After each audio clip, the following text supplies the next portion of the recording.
par vous remercier tous d'être présents sur ce webinaire destiné à comprendre la situation du monde de la culture dans cette période de confinement quasi généralisé. On a vu que le monde de la culture multipliait les initiatives et trouvait toutes sortes de réponses innovantes, créatives, pour faire vivre le lien avec les publics.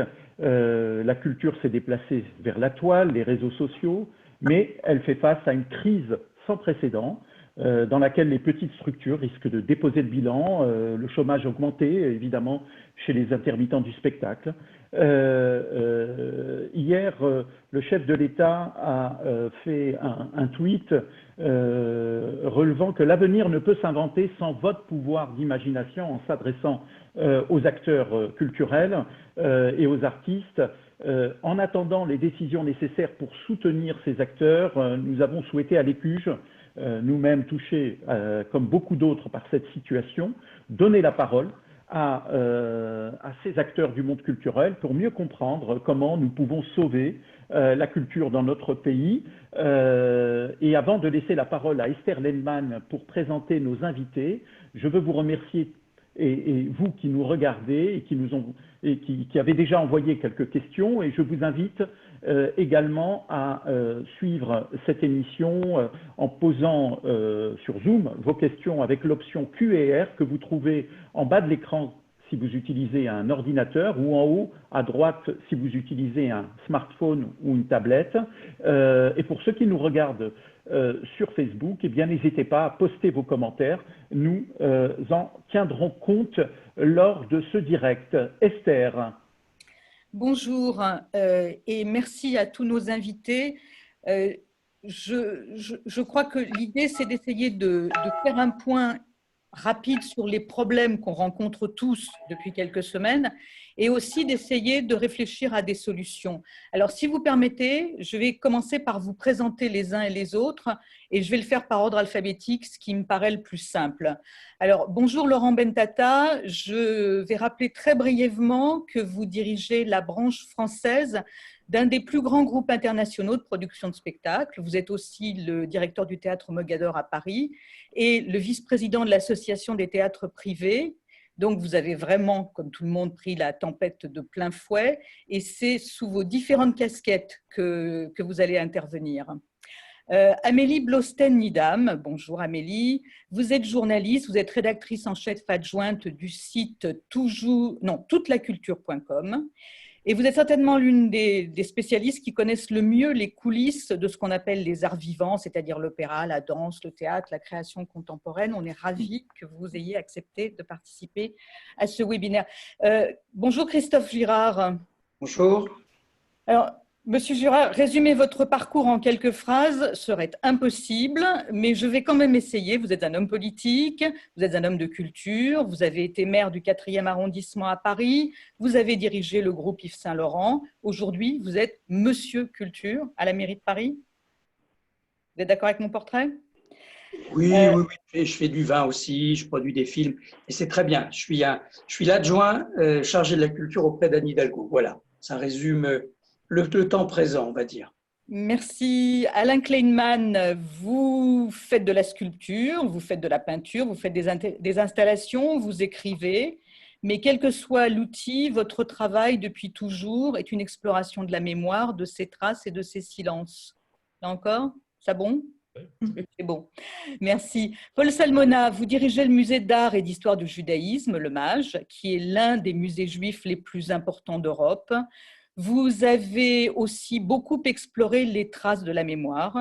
Vous avez beaucoup publié, et notamment sur l'archéologie des communautés juives en Europe.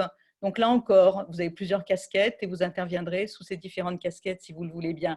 Éric Slabiak, vous êtes compositeur, vous êtes violoniste, vous êtes chanteur, auteur. Avec votre frère, vous avez créé un groupe qui est pour beaucoup dans la renaissance de la musique klezmer, un groupe que beaucoup d'entre nous connaissent depuis des années, les Yeux Noirs.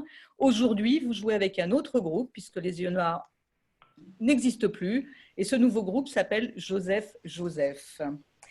Mathieu Touzé, vous êtes comédien, metteur en scène et depuis quelques mois, vous dirigez le Théâtre 14, un théâtre situé dans le sud de Paris qui a une mission culturelle, bien sûr, mais aussi une mission pédagogique et sociale. Et puis pour terminer, puisque c'est malheureusement quand on s'appelle Weisbrot, on est toujours à la fin de la liste alphabétique, Cécile Weisbrot, vous êtes romancière, vous êtes traductrice, vous êtes journaliste, essayiste. L'année dernière, vous avez publié votre 16e roman, le dernier d'un cycle de 5 tomes sur l'art, ou plutôt sur les arts. On en reparlera, ce roman est prémonitoire, il s'appelle Destruction. Voilà, merci à tous d'avoir accepté notre invitation. Je vais commencer par une question générale. Gad l'a mentionné, mercredi prochain, le président Macron doit annoncer une série de mesures pour soutenir la création. Je voudrais savoir ce que vous attendez du président de la République, du gouvernement, une mesure qui, selon vous, est prioritaire. Est-ce que je peux commencer par Laurent Bentata? Oui, si vous voulez. Difficile de résumer ça en une mesure parce qu'on attend tellement de choses, mais je pense aujourd'hui on manque cruellement de perspectives, donc on a juste besoin de savoir quand et comment.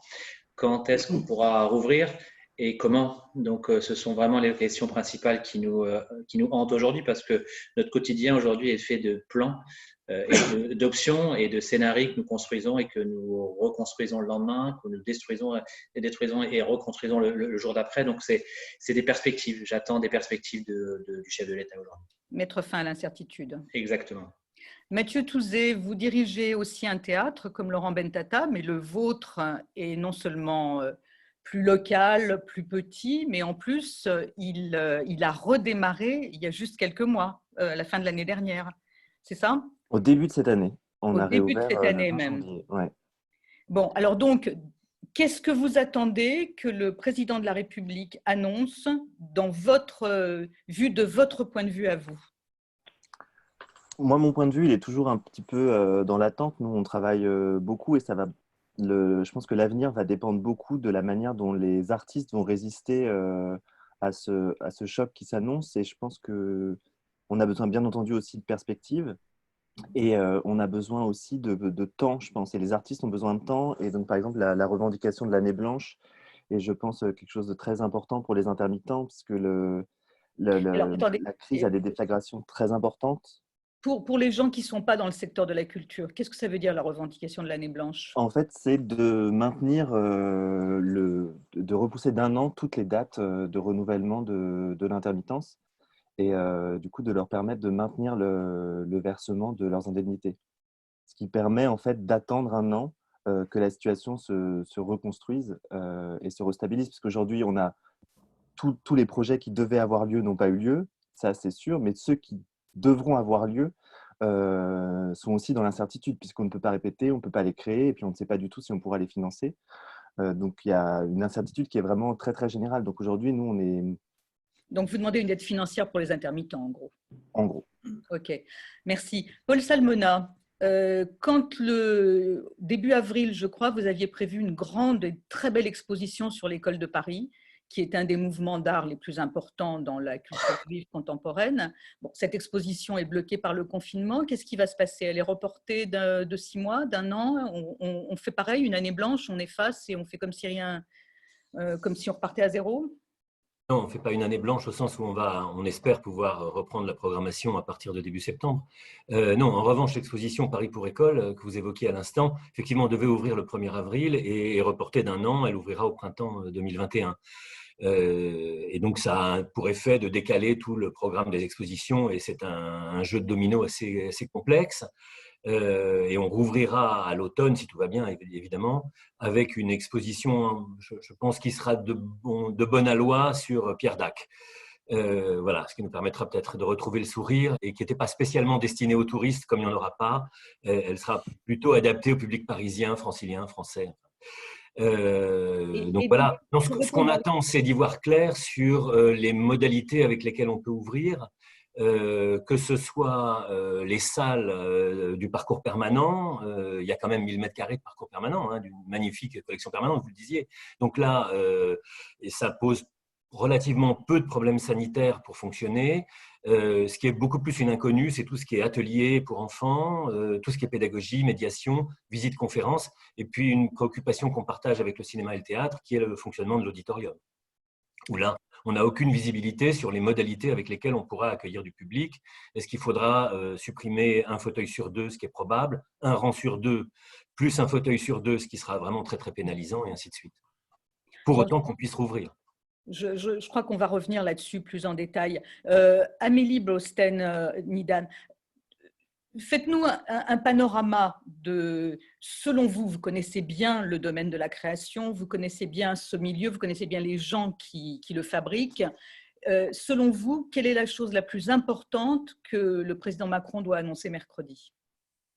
Déjà, merci beaucoup pour cette invitation qui me fait très plaisir. Alors, pour répondre à votre question, je crois qu'il y a 2 attentes principales qui ont déjà été évoquées précédemment. C'est un calendrier précis.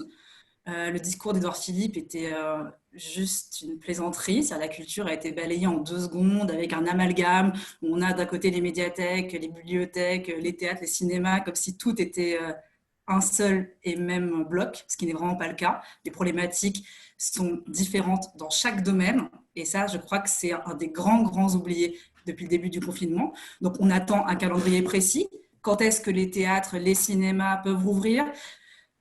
À quel rythme ? Comment ? Avec un fauteuil sur 2, un rang sur 2 ? On entend ici et là dire qu'il faudrait faire des opéras sans entracte. C'est impossible, c'est-à-dire sans changement de décor, des spectacles qui durent 4 heures, sans pause. Ça paraît irréel, à la fois pour les voix des chanteurs et pour le public. Et on attend de l'argent. Là où l'Allemagne a vraiment injecté des milliards dans la culture, en France, depuis le début, il y a un fonds de soutien de 22 millions pour l'ensemble du secteur, c'est-à-dire rien. Donc on attend des décisions, un calendrier, des moyens, et comme le disait très justement Mathieu Touzé, acter cette année blanche pour les intermittents, ça me semble essentiel si on veut qu'il y ait non pas une saison 2021, mais un jour une saison 2022. Christophe Girard, quel est le rôle, comment se connectent, comment interagissent l'État et les autorités municipales ou locales? Est-ce qu'il y a eu concertation dans les annonces que le président Macron prépare? On sait qu'il y a eu un rapport qui a été préparé par un infectiologue sur les modalités de la reprise, mais est-ce que vous êtes partie prenante ou vous êtes comme nous, vous attendez que la parole tombe du ciel? Non, alors, votre question, la première que vous avez posée aux autres intervenants que je salue, et d'ailleurs, je tiens à avoir ma casquette de vice-président du Musée d'art d'histoire du judaïsme aussi, ce matin, dans cette réunion. Elle est révélatrice de la centralisation de la Ve République. Alors, une pandémie, bien évidemment, c'est une crise sanitaire mondiale, comme l'on sait, mais nationale, et donc les décisions s'appliquent à l'ensemble du territoire. Paris inclus, Paris étant une ville, un département faisant partie d'une région, et étant évidemment la région, la ville la plus peuplée de France, avec des responsabilités très grandes, puisqu'on y a le plus grand nombre d'artistes qui soient présents, et que nous avons donc une responsabilité. Donc moi, je ne vais pas vous répondre sur ce que j'attends, je vais plutôt vous dire ce que nous faisons, et ce que nous allons annoncer dans les jours qui viennent, puisque j'ai travaillé ce week-end avec Anne Hidalgo sur un certain nombre de décisions, la création de fonds de soutien spécifiques qui inclura tous les artistes, qu'ils soient plasticiens, qu'ils soient écrivains, qu'ils soient musiciens, que ça relève de la danse, mais on a la chance d'avoir un réseau, et Mathieu Touzé est co-directeur avec Édouard Chapeau d'un théâtre municipal qui reçoit une subvention de la ville de Paris. Et nous allons donc annoncer un certain nombre de mesures. Mais je crois qu'il faut avoir une approche et raisonner de façon temporelle. Nous allons présenter un calendrier. Le calendrier du mois de mai, en fonction évidemment des règles sanitaires imposées et décidées par le national, par l'État, donc président de la République, Assemblée nationale, gouvernement, Premier ministre et ministère de la Culture, bien évidemment, ministère de la Santé, je veux dire, pardon, et ministère de l'Intérieur. Ministère de la Culture vit sa vie.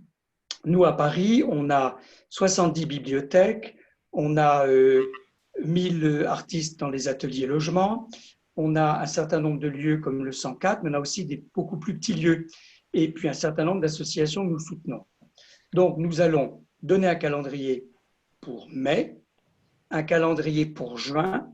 Il faut que vous ayez à l'esprit, et là je rejoins ce qu'a dit Laurent Bendata tout à l'heure au début, c'est qu'il faut une perspective. Et 6 juin, début juin, comme c'est un peu envisagé et prévu dans nos échanges quotidiens, parce que moi j'échange quotidiennement évidemment avec les autorités nationales et le ministère de la Culture en particulier, que j'interroge, et je vous donnerai un peu plus de détails, si les bars réouvrent début juin, cela enclenche évidemment une vie pour le reste des établissements, théâtre compris. Donc il n'y a aucune raison que nos théâtres, et c'est la feuille de route que je donnerai, ne puissent pas accueillir par exemple des compagnies, je pense au Théâtre 14 puisque Mathieu est présent, et que nous puissions nous donner du fonds que nous mettrons en place, les moyens pour que ces compagnies choisies et accueillies par les différents théâtres municipaux, il y en a 14 théâtres municipaux, des grands comme vous connaissez, le Châtelet, le Théâtre de la Ville, mais après des plus petits mais très importants comme le Montfort, le Théâtre 13 avec ses 2 salles, le Théâtre 14, la Maison des Métallos, Paris-Villette. Je ne vais pas vous faire la liste parce qu'elle est longue, mais voilà. Et on abondera, on donnera des moyens à ces théâtres pour que des compagnies, des artistes puissent venir répéter et qu'ils soient payés. Et bien évidemment, nous sommes sur la même ligne que ce qui a été exprimé là. L'intermittence doit être une année blanche et permettre en effet aux musiciens, aux comédiens, aux metteurs en scène, aux réalisateurs, enfin toutes celles et ceux qui rentrent dans le champ de l'intermittence, d'être absolument rassurés pour pouvoir en effet survivre déjà et ensuite pouvoir aussi s'engager avec des projets. Alors, Attendez, après le mois de juin. Je vous interromps juste une seconde. Je sais que Gad va vous poser une ou deux questions, mais moi, je voulais juste vous poser une question. Là, vous nous parlez du réseau qui est subventionné, qui appartient à la ville. Quid Pas seulement. Non, non, pas seulement. Donc, je vous ai parlé de compagnies. Non, non, non, non, justement. C'est pour ça que je pense qu'il faut bien se rendre compte qu'aujourd'hui, d'abord, les acteurs culturels de Paris ou d'Île-de-France ou dans toute la France sont extrêmement responsables. Ils sauront avoir les bons gestes, ils sauront se tenir à distance et ils sauront tenir leurs établissements. Quand Paul Salmona, par exemple, m'appelle pour me dire, voilà, j'ai une librairie, vous êtes membre du conseil d'administration, quelle est la position de la ville? Est-ce que vous soutenez le fait qu'on puisse ouvrir la librairie? Ben oui, c'est oui tout de suite. Tout ce qui peut être fait pour remettre de la vie selon les règles sanitaires nationales doit être fait. Et aucun établissement, parce que, non, mais vous allez voir pourquoi je dis ça, c'est pas que le réseau de la ville, c'est que le réseau de la ville va pouvoir aussi s'occuper de celles et ceux qui sont en effet des artistes indépendants et qui vivent de leur peinture, de leur musique, de leur sculpture, de leur travail, de leur musique. Je pense évidemment à Eric qui est là, ou à… Par exemple, pardonnez-moi, je sais que je vous interromps, mais vous n'allez pas pouvoir vous occuper de toutes les petites librairies de quartier. Pourtant, elles sont essentielles à la diffusion des livres et donc de la culture. Si vous Alors, allez l'État, le commerce relève du national. Oui, bien donc sûr. l'État va annoncer un certain nombre de fonds. D'ailleurs, très tôt, comme je l'avais indiqué au nom de la maire et dans sa décision à Franck Riester, les différents fonds qui ont été mis en place, que ce soit pour le théâtre privé, la STP, que ce soit pour le Centre national de la musique, que ce soit également pour les autres, que ce soit le CNC, etc., nous abonderons. Mais nous aurons nos propres fonds. Car dans cette crise, il faut de la souplesse et de la rapidité d'action. On n'est pas, voilà, on n'est pas sous l'autorité de l'État. Nous sommes une collectivité avec un budget de la culture important et je ne suis pas tout à fait quelqu'un d'endormi. Donc, nous allons annoncer un certain nombre de mesures, d'actions et nous ferons du sur-mesure. Car il n'est pas question qu'un cabaret ne réouvre pas, il n'est pas question qu'un artiste ne puisse pas envisager une exposition, et c'est pour ça que Nuit Blanche se tiendra, par exemple, sous une autre forme, mais se tiendra. Donc, nous ferons tout pour ce qui nécessite un espace public régulé, se tienne néanmoins. Nos théâtres sont prêts. Ils sont prêts à pouvoir accueillir devant, dans leur jardin, à côté, sous des petites formes, avec un public plus réduit. Voilà. Mais il faut que tout le monde soit mis à contribution et que nous ayons, nous, la puissance publique, et là je parle de la ville de Paris, c'est ce que nous annoncerons, les moyens de permettre à celles et ceux qui sont seuls et sans revenus de survivre pendant ce temps de suspension. Christophe, l'État a annoncé, Amélie le disait tout à l'heure, une aide de 22 millions d'euros, ce qui est totalement anecdotique à l'échelle du secteur culturel. Vous annoncez maintenant que vous avez décidé d'un certain nombre de mesures. C'est à quelle échelle en termes de budget? Alors, nous sommes en train, évidemment, comme vous imaginez, de recenser donc toutes les remontées qui peuvent venir. D'ailleurs, mon collègue Frédéric Ocard, chargé de l'économie culturelle et de la nuit, lui travaille avec le monde des théâtres privés et des salles de concert, etc., pour évaluer avec eux les sommes qui seront nécessaires. Mais nous ne ferons pas ça seuls. C'est avec les remontées des informations que nous établirons. Et bien évidemment, quand on parle de 20 millions, voilà, on est sur des sommes qui correspondent plus à une collectivité locale qu'à un pays. Je suis tout à fait d'accord avec ce qu'a dit Amélie tout à l'heure. C'est pas sérieux. Je rebondis également sur les acteurs culturels qui seront concernés par ce soutien. On attend évidemment de l'État qu'il accompagne les structures en difficulté, mais également les intermittents, et le monde associatif à vocation culturelle. Et évidemment, je suis le premier concerné en dirigeant l'espace culturel et universitaire d'Île-de-France, en dirigeant l'ECUJ. Est-ce que la mairie de Paris, qui est d'ailleurs un des partenaires de l'ECUJ, qui subventionne l'ECUJ, inclut les structures comme les nôtres? Je me fais le relais de beaucoup d'autres partenaires, la Maison de la Culture à Nogent et d'autres espaces culturels juifs aujourd'hui qui sont évidemment à l'arrêt. Et je ne parle pas de la dimension cultuelle, hein, on est bien là sur la question du rôle de ces structures dans l'accompagnement culturel des publics. Toute association ou établissement culturel sur le territoire parisien avec lequel nous avons une relation, c'est le cas de l'ECUJ, mais même celles et ceux avec lesquels nous n'aurions pas de relation doivent être étudiés. Toute situation sera étudiée. C'est un recensement qui est évidemment assez important et assez long et fastidieux à faire, mais il est absolument essentiel. Chacun devra évidemment se manifester, mais même celles et ceux qui ne se manifesteront pas, de toute façon, nous les solliciterons. Nous prendrons l'initiative de nous assurer que personne n'est laissé au bord de la route. Voilà. Alors, ça veut dire évidemment des moyens. La maire, pour l'instant, elle est, je vous l'ai dit, sur une logique de temporalité pour que vous ayez un calendrier. Voilà. Et on n'opposera pas le théâtre public au théâtre privé, le théâtre privé au théâtre public. Certainement pas.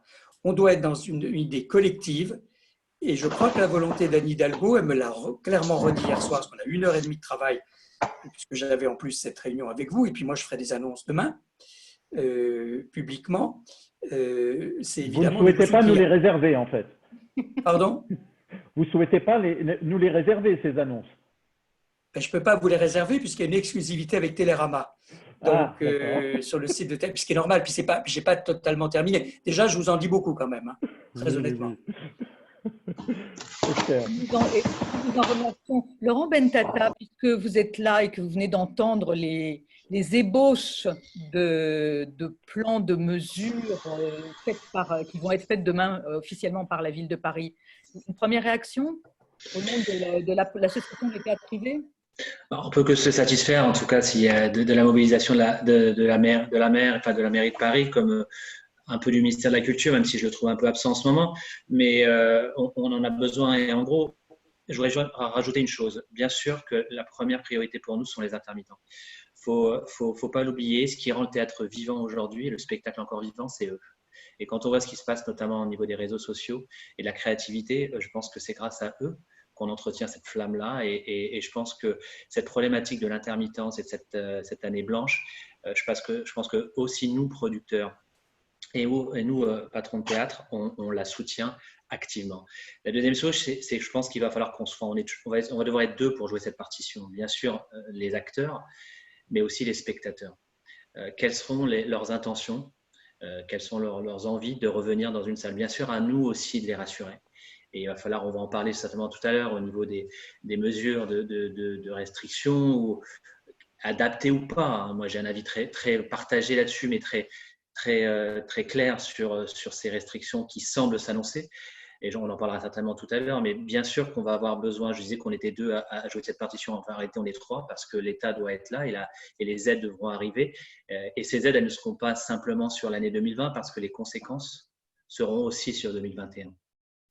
Nous, on a une certaine inertie aussi dans notre activité, on ne peut pas décider du jour au lendemain de monter une pièce, et ce qui me fait peur, c'est l'impact que ça aura sur la créativité et sur les nouvelles créations. Et c'est ça le plus important. C'est-à-dire que nous, par exemple, chez nous, à Mogador, on a deux gros lancements l'année prochaine sur les créations. Un avec le Roi Lion, enfin une récréation, mais en tout cas, excusez-moi du terme, mais c'est le vrai terme en réalité, mais aussi les producteurs de Mel Brooks. Mais est-ce qu'on va pouvoir les créer? Est-ce que je vois beaucoup de patrons de théâtre actuellement qui disent bah non, par rapport à la situation, on va reprendre des pièces déjà existantes, des pièces qui sont déjà amorties, et donc on n'aura pas de nouveautés.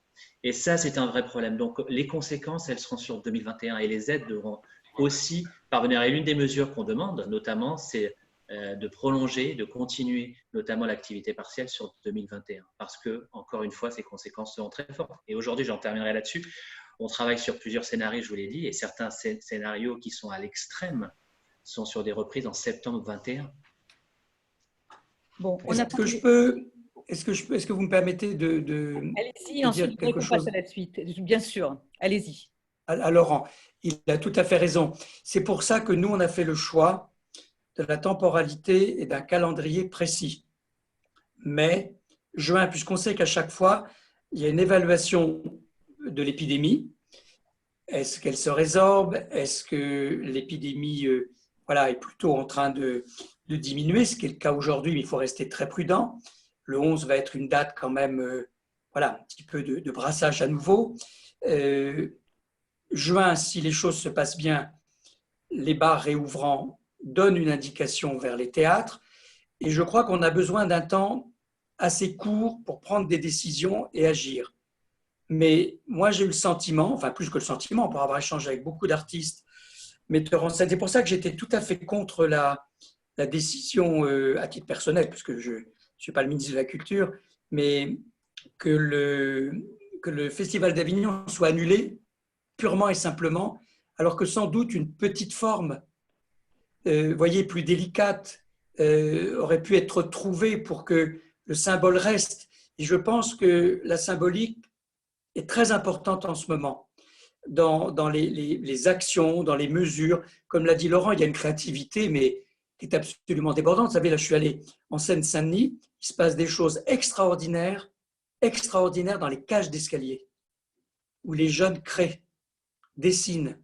Donc, il se passe des choses inhabituelles avec des cultures urbaines nouvelles, mais si le calendrier est tenu, mais on le connaît, certains reprennent le travail, pas tous malheureusement. Juin, qui devrait être une meilleure nouvelle pour les bars et donc pour les théâtres, ça je plaide et nous allons plaider pour. Nous réouvrons nos petits musées le 15 juin. Ensuite, les grands musées, on réduira un peu. Ils n'ouvriront qu'une salle ou une exposition. Après, le mois de juillet, c'est un mois, quand même beaucoup de gens ne partiront pas. Donc, il y aura de la visite. Les gens viendront dans Paris, qu'ils soient de la métropole, de la région Île-de-France. Ça sera l'occasion, on va les inciter. Venez visiter votre ville, votre capitale. Donc, ça recréera des mouvements en respectant évidemment le nombre de personnes, les distances physiques, etc., selon les règles absolues. Et puis, après, les choses pourraient redémarrer progressivement avec un mois de septembre. On aura finalement bien préparé. Et c'est là où je pense qu'il peut y avoir une embellie possible pour les théâtres et donc pour les artistes de fait. Il faut y travailler. Voilà, nous, c'est notre vision des choses. Merci Christophe. Évidemment, ça dépend de ce que le virus va décider de son côté. Oui, mais bon, faisons comme si les choses allaient aller mieux. Sans ça, on se flingue. Hein. Bon, écoutez, on a beaucoup parlé de mécanique, on a beaucoup parlé d'aide, de subventions. Je voudrais qu'on parle de création. Alain Kleinman, quand on est peintre, quand on est sculpteur, quand on travaille comme artiste, alors j'imagine qu'il y a deux aspects. Évidemment, vos expositions ont été annulées, mais ce que je voudrais savoir, c'est comment se passe la création elle-même. Finalement, quand vous êtes face à un projet de toile, vous êtes enfermé dans votre atelier, ce qui se passe en dehors, j'imagine que vous l'effacez. Alors, quand le mouvement du monde s'arrête, est-ce que ça aide à créer ou est-ce qu'au contraire, on a l'impression d'être étouffé par ce qui se passe autour? Évidemment, vous direz que la réponse est individuelle. Alors, comme tu l'as dit, Esther, c'est une activité à deux temps. Il y a un temps intérieur qui est le temps d'atelier, qui est un temps solitaire, si on peut dire, et le temps extérieur qui est les expos après, qui reçoivent ce qu'on a fait, qui est un temps là, très, très social avec presque trop de monde. C'est-à-dire on passe du rapport à une toile blanche, bonjour monsieur, bonjour madame, avec 500 personnes autour. Évidemment, ces deux temps reçoivent des contraintes très différentes de la crise à laquelle on est aujourd'hui confronté. Pour le temps extérieur, comme tu l'as dit, je viens d'annuler trois expositions, mais sans état d'âme. On est là dans des problèmes quand même très graves de santé publique, de rapport vie-mort, etc. Donc, une expo de plus ou de moins a une importance relative. Dans le temps intérieur, évidemment, ça rejaillit aussi. C'est-à-dire, à titre personnel, j'ai mis un certain temps à me remettre à la peinture elle-même. J'en ai profité pour terminer une Agatha de Pessard sur laquelle je travaillais, ou un site internet. Et il se posait quand même la question, quel est le bien fondé, quelle est la dimension de reprendre une toile blanche de plus, alors qu'on est dans une telle perturbation mondiale. C'est certain que les imaginaires sont transformés, bouleversés, et donc évidemment ce qui en sort dans les langages des uns et des autres, peintres, écrivains, musiciens, etc., d'une certaine manière, c'est très curieux parce que quand le monde est en mouvement naturel, on a le sentiment, en faisant un travail d'atelier ou d'écriture au bureau, d'être dans une forme de résistance par rapport à ça, et d'avoir la capacité de prendre du temps pour approfondir des choses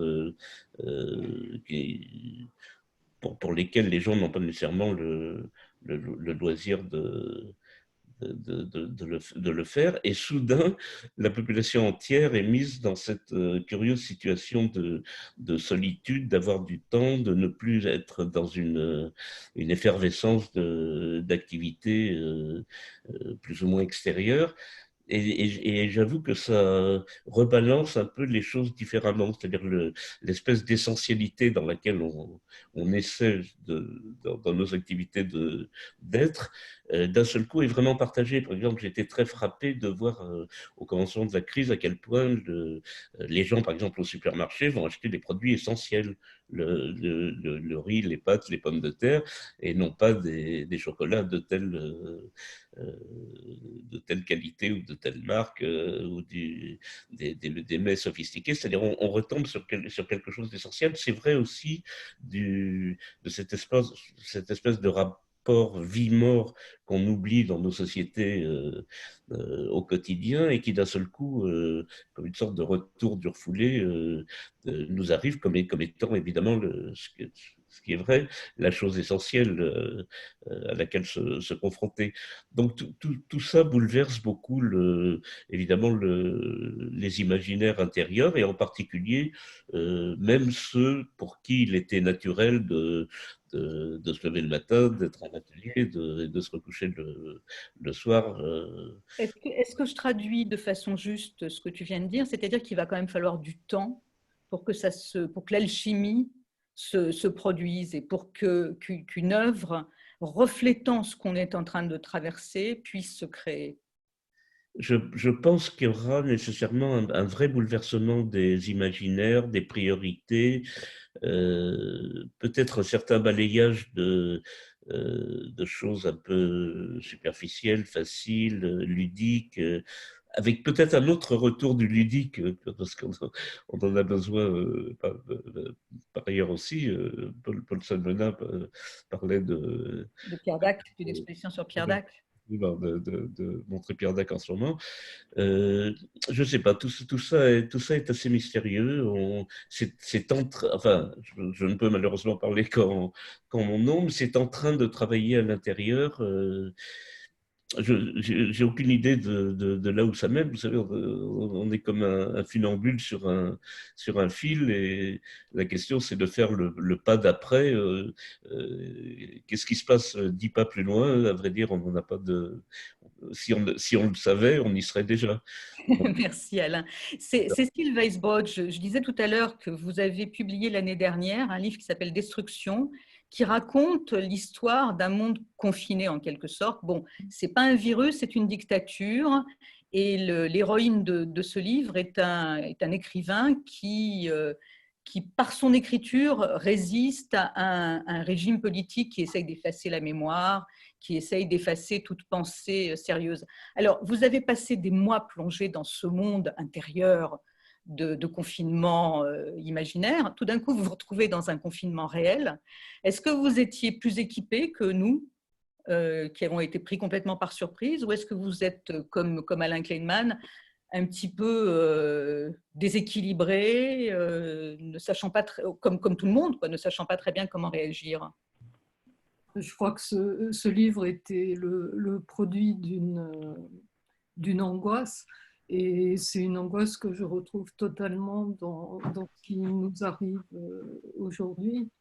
Et pour abonder dans ce que disait Alain Kleinman, il y a, comment dire, paradoxalement, parce que c'est vrai que pour écrire, je suis retirée dans une chambre de bonne, là où je suis, et voilà, je suis seule et avec mon ordinateur et j'écris. Mais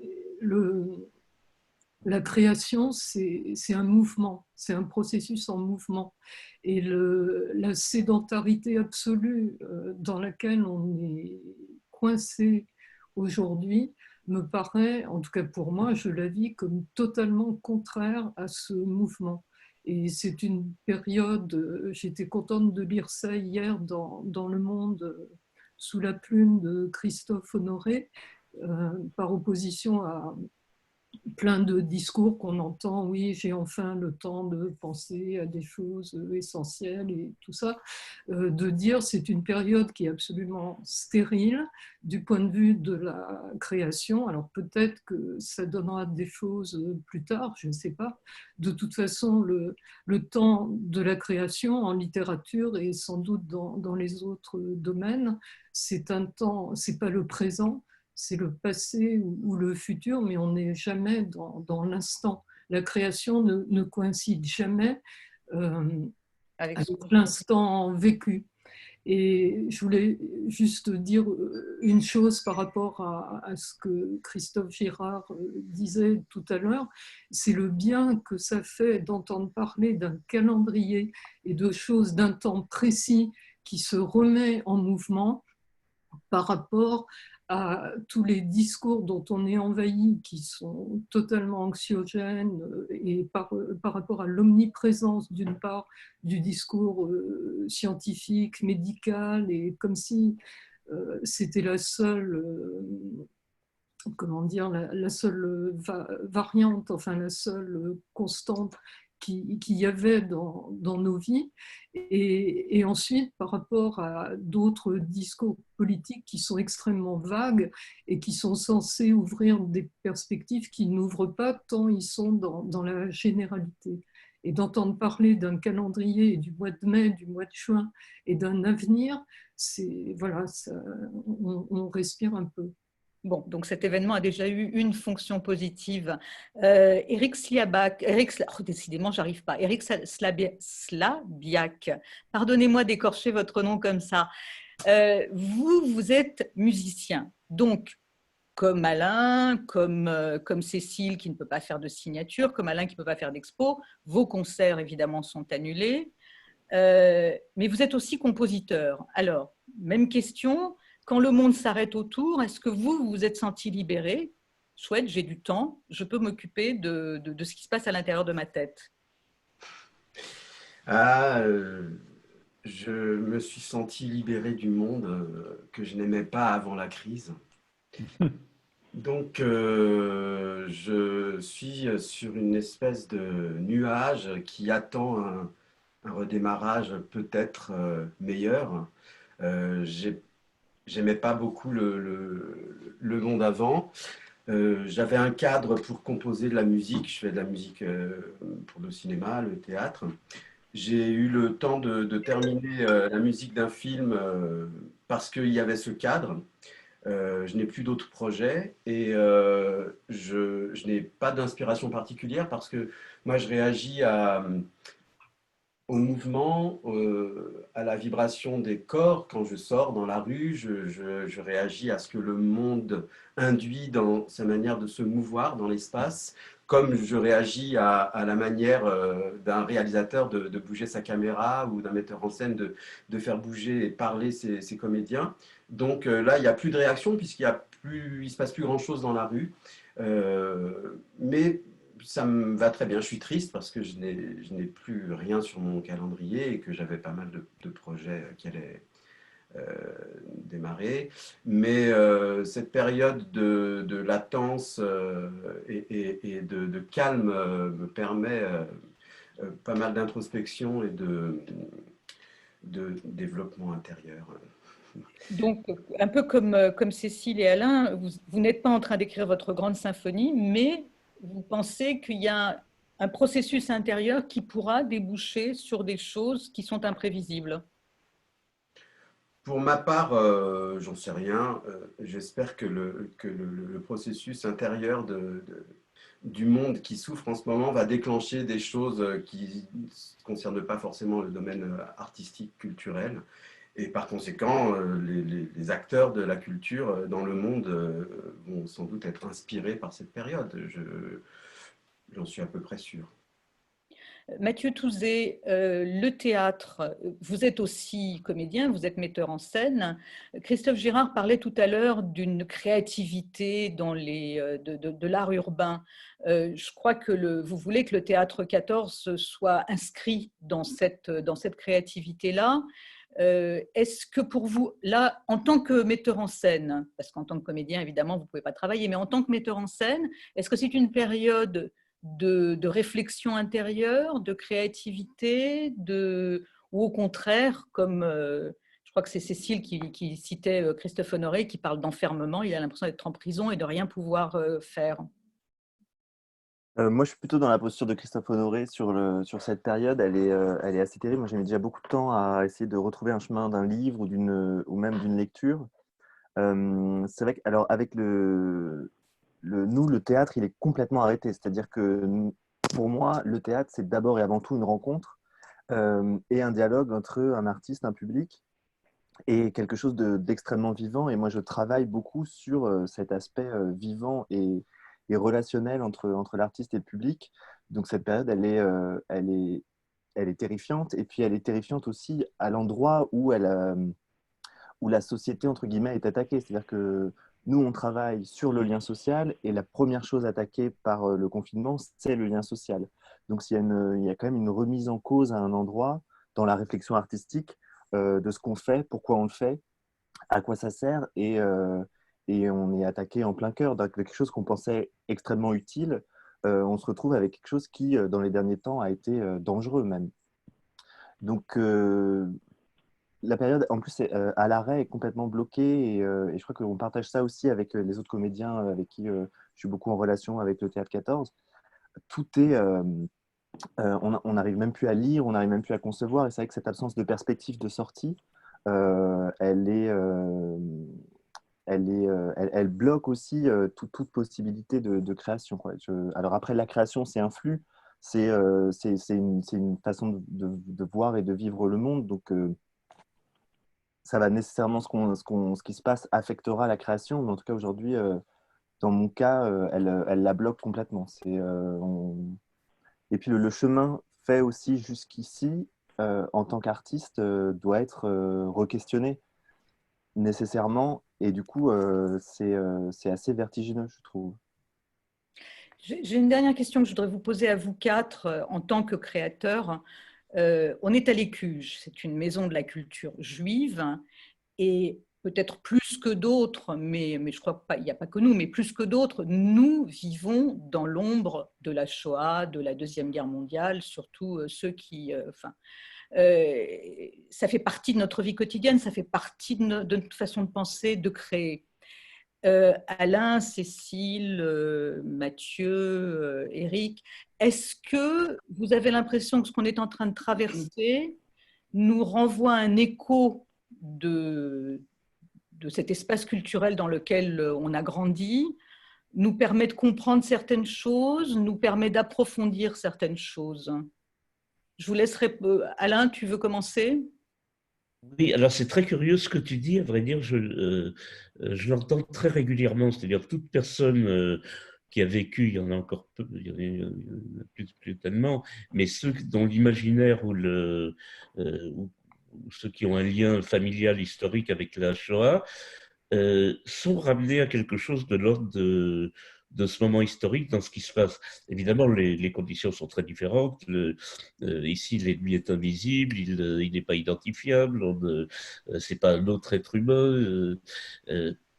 Mais notre génération qui a eu le bonheur, et c'est une des seules de l'histoire de l'humanité, de naître après la Shoah et donc d'avoir jamais connu sur le sol français de réelle guerre, on se sent évidemment, le terme a été employé politiquement, mais on se sent d'une certaine manière en état de guerre avec une sorte d'abstraction à laquelle on était très peu préparé, puisque d'un seul coup, c'est quelque chose de microscopique.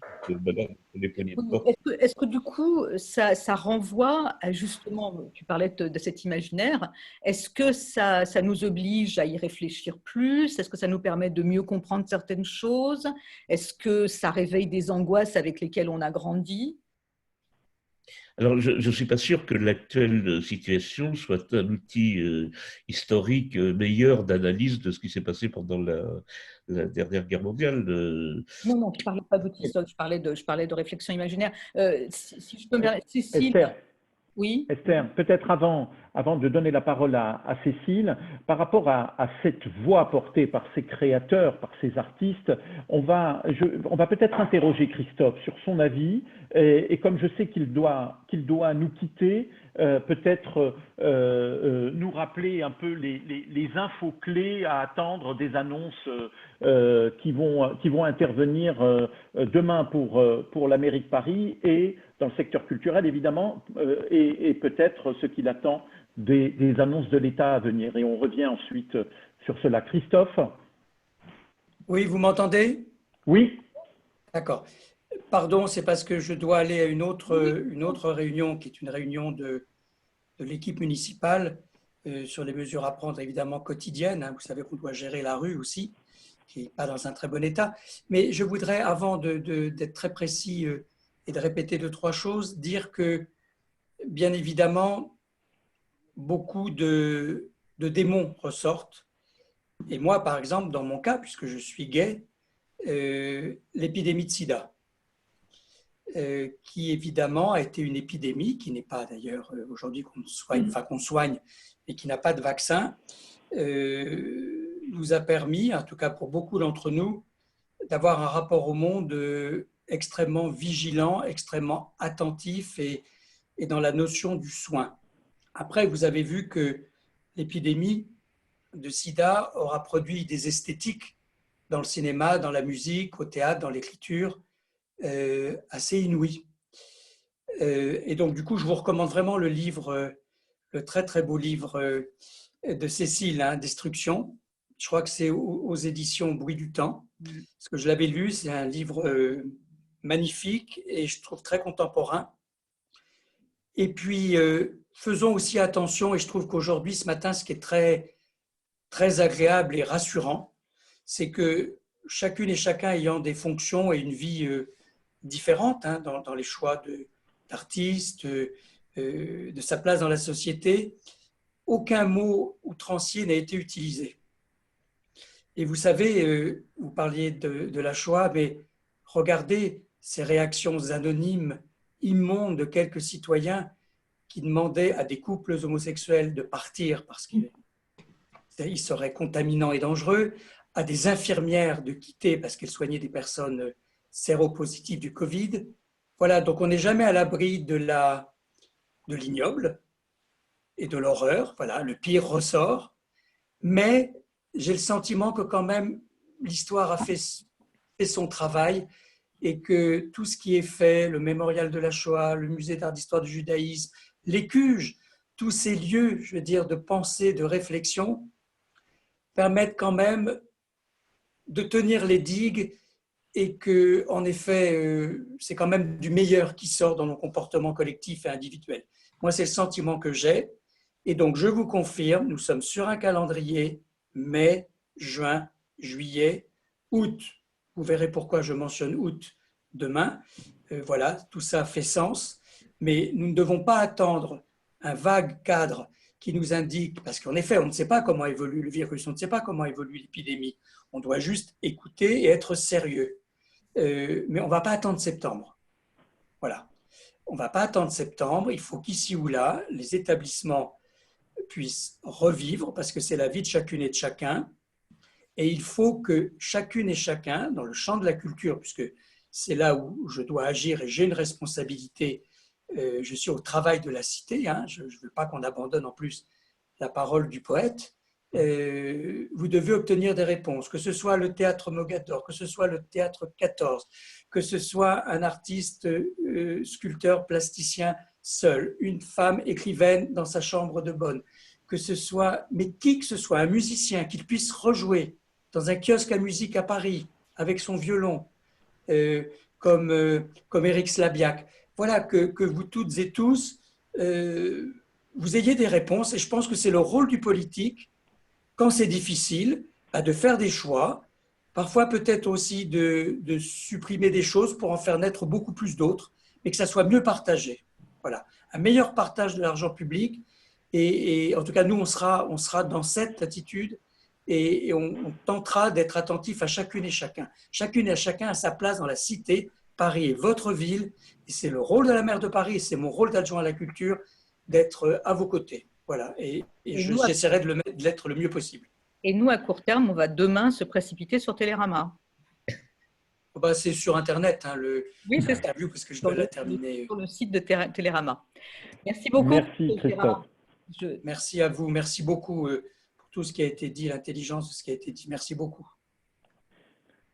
Bonne journée. Et je retourne à Cécile avec mes questions un peu tristes, un peu moroses.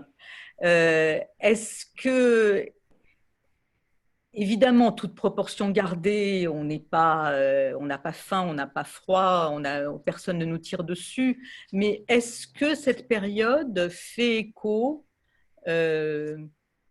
aux peurs, aux fantasmes avec lesquels on a grandi? Mais oui, parce qu'on a vraiment, je suis complètement d'accord avec la façon dont tu dis les choses.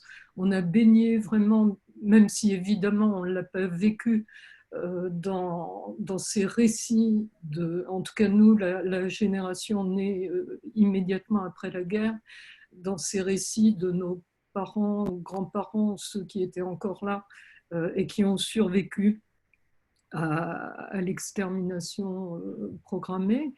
Et pour moi, c'est une référence constante et ça m'aide.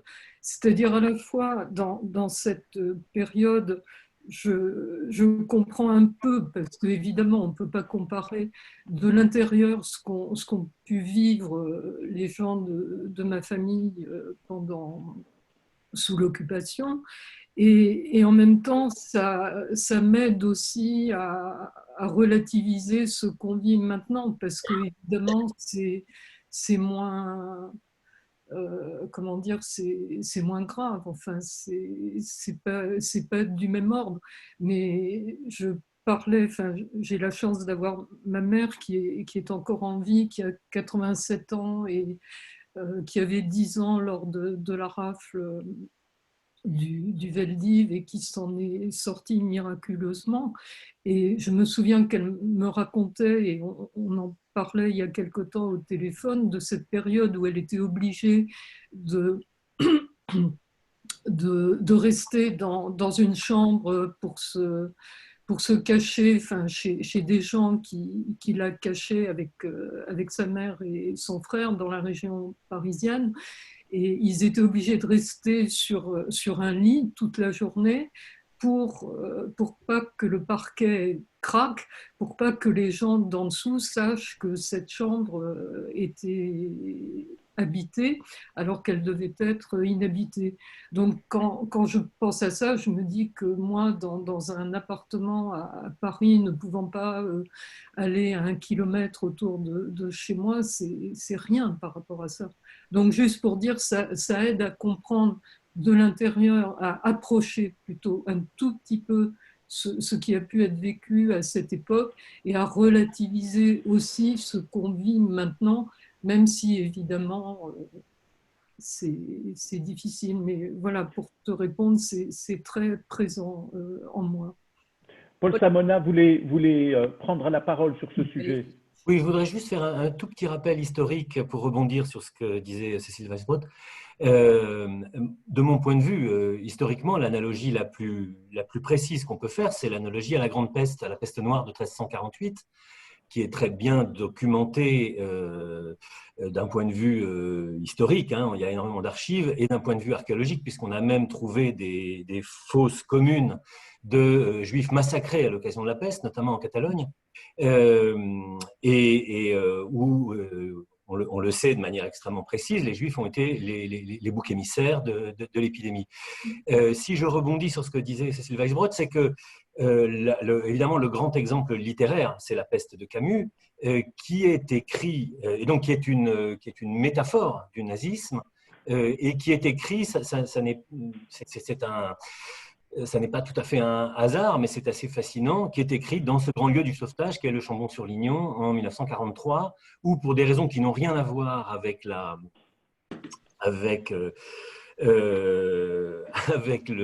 nazisme et qui ont à voir effectivement avec le fait qu'il ne peut pas retourner en Afrique du Nord et qu'il est au Chambon-sur-Lignon pour soigner sa tuberculose, où Camus est réfugié. Voilà, je voulais juste faire ce petit rappel et dire qu'on a vu dans les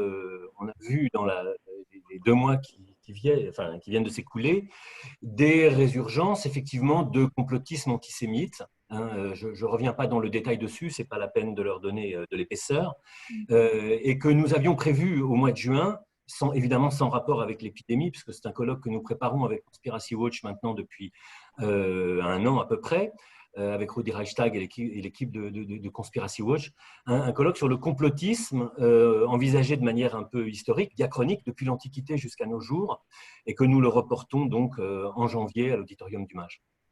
Mais écoutez, Paul Samona, puisque je vous ai, on va basculer, on va revenir à notre réalité actuelle et à vos problèmes pratiques. Donc, Christophe Girard nous a dit, vous allez avoir un calendrier, vous le savez sans doute puisque vous travaillez avec lui. Alors, moi, j'essaie de comprendre. Ça veut dire que quand je vais aller demain au Mage, non seulement je vais passer par cette espèce de machin comme à l'aéroport où je dois poser mon sac et déposer mes clés, mais en plus, vous allez compter pour qu'il n'y ait pas plus de visiteurs dans vos salles que ne l'autorisent les règles sanitaires. Esther, je me permets de rebondir sur la remarque que vous faites sur le SAS. Lorsque j'ai été nommé au Mage il y a 7 ans, je me suis dit ce SAS est catastrophique. Pour l'image du musée, il est très négatif. Il décourage les visiteurs. 1 an après, je me suis donné un peu de temps de réflexion pour savoir quoi en faire. 1 an après, il y a eu les assassinats du musée juif de Bruxelles, 4 morts, parce que les procédures de sécurité y étaient assez médiocres, on va dire. Et ce que nous avons fait, grâce à la mairie et au ministère de l'Intérieur, c'est non pas de supprimer le SAS, mais de le refaire entièrement pour qu'il soit plus performant.